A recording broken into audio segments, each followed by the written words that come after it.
د بلخ ولایت په چمتال ولسوالۍ کې د دوه کورنیو ترمنځ دښمني په دوستۍ بدله شوه. د دغه شخړې د حل په موخه د بلخ ځایي چارواکي د مرستیال والي په مشرۍ یادې ولسوالۍ ته ورغلي دي. دوی د یوې قومي جرګې په جوړولو سره دغې سترې ټولنیزې ننګونې ته د پای ټکی کېښود.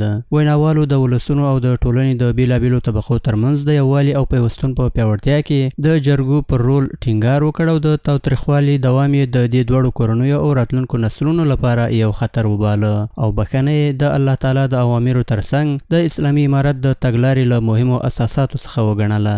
دوی دغه راز وویل چې سوله ییز ژوند یو الهي رحمت دی او مسلمانان باید د الله تعالی له دغه رحمت څخه ځانونه برخمن کړي. در آینده در نسل یک کار با یک بدبخت باقی نمانه، یک کار خوب نیست، چون که همگی ما پیشتر برای شما گفتم که همگی مجاهدین، همگی مسلمانان کسی که شنیده در یک کار خفاز یو دبل په وژلو کې په کار دي څوک کوشش ونه کړي. په وژلو کې هیڅ خیرم نشته، په قتل کې هیڅ خیرم نشته، په درد او په ځورولو کې هیڅ خیرم نشته. په کار دی یو دبل د خیر، د صلح، د روغي او د جوړي هغه کوشش وکړو. د بلخ ولایت د سرحدونو قومونو او قبایلو چارو رئیس د دوه کورنیو ترمنځ دغه پیښه په لاندې ډول بیان کړه.